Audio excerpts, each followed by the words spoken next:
How to fix Binance verification under review. Hey, everyone. Welcome back.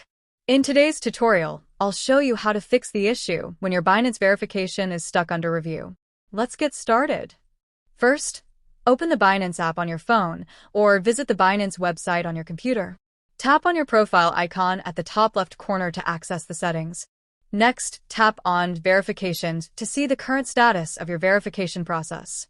If it's still under review, there are a few steps you can take to resolve this. First, check how long it's been since you submitted your verification. Binance typically processes verifications within 1 to 3 business days. If it's been less than that, I recommend waiting a little longer. If it's been more than 3 business days, go to the Binance Help Center. Tap Support or use the chatbot to explain your issue. Select the option for Verification under Review and provide any requested information. Sometimes, Binance may require additional documents for verification. Ensure you upload clear and valid documents like a government-issued ID and proof of address.